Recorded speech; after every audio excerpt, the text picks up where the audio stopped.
안녕하세요. 초기 스타트업의 성장을 돕는 린스핀트 김정수입니다. 스타트업 창업자가 꼭 해야 할 일들이 여러 개 있는데요. 그중 하나가 바로 돈 구해오기입니다. 사람 뽑고 사무실 구하고 제품 만들어서 판매하는 데까지 들어갈 돈들을 구해오는 거죠. 그럼 보통 초기 스타트업 창업자는 어디서 돈을 구해오느냐? 대부분의 창업자들은 이렇게 돈을 구해올 때 VC 투자자들로부터 투자받는 투자금만 떠올리곤 합니다. 그래서 열심히 IR을 준비하는 거죠. 하지만 실제로 초기 스타트업이 활용할 수 있는 자금 조달 옵션에는 크게 세 가지가 존재합니다. 바로 지원금, 투자금, 그리고 대출입니다. 오늘은 이 세 가지 초기 스타트업 자금 조달 옵션을 언제 어떻게 활용해야 하는지 짧고 명확하게 설명드리도록 하겠습니다. 그리고 초기 스타트업 창업자가 흔히 하는 실수와 주의할 점까지 함께 말씀드릴 테니 끝까지 영상을 시청해 주시기 바라겠습니다. 첫 번째는 지원금입니다. 사업화 지원금, R&D 지원금, 기타 각종 정부, 지자체, 공공기관의 창업 지원금이 여기에 해당됩니다. 지원금은 규정에 맞게만 잘 쓰면 따로 갚을 필요가 없는 돈입니다. 일종의 공짜 돈이라고 할 수 있겠죠. 그래서 받을 수 있으면 받아서 잘 활용하는 게 좋습니다. 하지만 여기에서도 중요하게 봐야 할 부분이 있습니다. 바로 지원금에는 보이지 않는 비용이 따른다는 점입니다.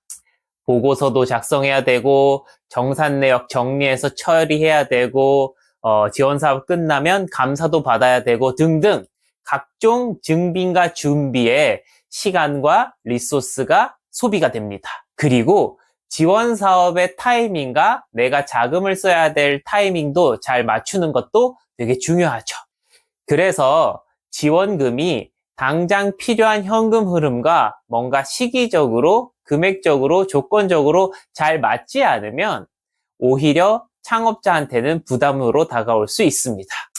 다행히 매년 말 혹은 매년 초에 올해 정부 지원 사업이 무엇이 뜨는지, 어떻게 신청하고 받을 수 있는지에 대해서 정리해가지고 공개된 콘텐츠들이 굉장히 많이 나오고 있습니다. 그래서 사전에 이런 부분들을 미리 체크해서 연간 계획처럼 우리가 지원할 수 있는 지원 사업이 무엇이 있고 어떤 것을 준비해야 하는지 미리 준비하고 지원할 수 있다면 이런 지원금을 보다 효과적이고 효율적으로 활용할 수 있겠죠. 두 번째는 투자금입니다. 우리가 흔히 말하는 엑셀러레이터 혹은 벤처 캐피탈, VC로부터 조달받는 돈이죠. 이런 방식을 흔히 자기자본 조달 방식이라고 하고요. 원칙적으로는 갚을 필요가 없는 돈이다. 쉽게 설명해서 내가 투자자로부터 돈을 받는 대신에 우리 회사의 소유권의 일부, 즉 지분을 교환하는 방식으로 자금을 조달하는 방식이기 때문에 특별한 요건이 없다면 갚을 필요가 없는 돈이다 라고 보시면 될 것 같아요. 하지만 보통 이런 투자금을 단순 운전 자금의 용도로 쓰시면 안 됩니다. 더 정확하게 말씀드리면 운전 자본으로 쓰여질 돈에 대해서 투자자가 투자를 하지 않을 거다라고 보시면 될 것 같아요. 초기 스타트업에 투자한 투자자들은 일정 수준의 수익을 거둬야 합니다. 그리고 그 수익을 거두기 위해서는 과장을 조금 더 보태서 말씀드리면 투자한 회사가 지금보다 100배는 더 커져야 합니다.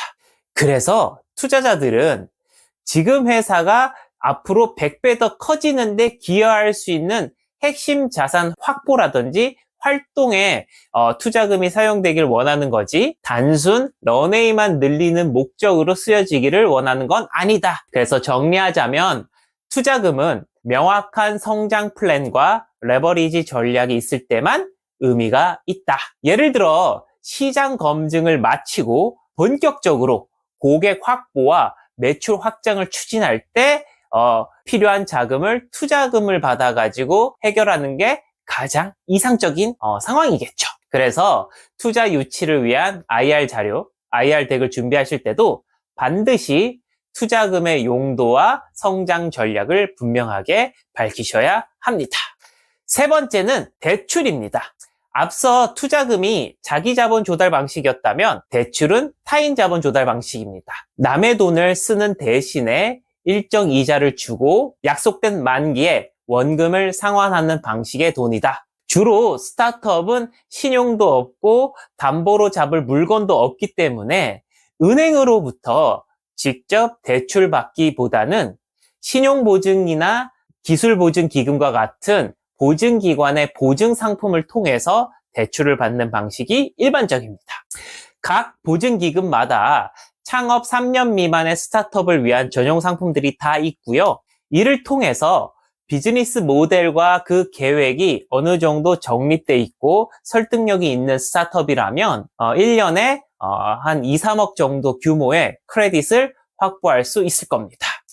보증을 통한 대출은 자금 조달 프로세스도 상대적으로 간단하고 신속해서 심사부터 대출 실행까지 짧게는 한 달 이내에도 완료되기도 합니다.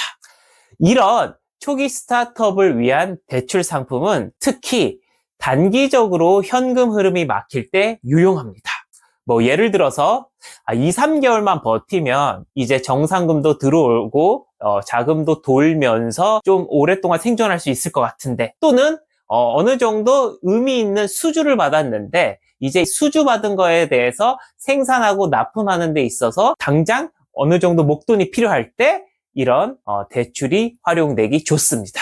하지만 반드시 기억해야 될 점이 있습니다. 바로 대출은 언젠가 반드시 나중에 갚아야 될 돈이라는 거죠. 그래서 상대적으로 리스크가 큰 신제품 개발이라든지 기술 개발이라든지 혹은 아직 시장 검증도 되지 않은 상태에서 론칭을 위한 운영 자금으로서 이런 대출 자금, 즉 보증을 통한 자금을 활용하는 것은 추천드리지 않습니다. 대출은 이미 사업이 운영되고 있는 상태에서 잠깐 맡긴 현금 흐름을 해결하는 데 쓰는 게 가장 이상적인 거죠.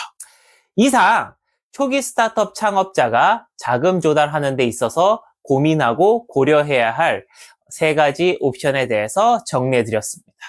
초기 창업자는 따로 CFO가 없기 때문에 자금 조달 옵션에서 운영까지 스스로 고민하고 전략을 수립하고 의사결정을 해야 합니다. 지원금, 투자금, 대출금. 각각의 성격과 목적에 따라 이를 잘 이해하고 내 사업에 맞는 자금 조달 옵션을 가지고 자금 조달 전략을 짜시길 바라겠습니다.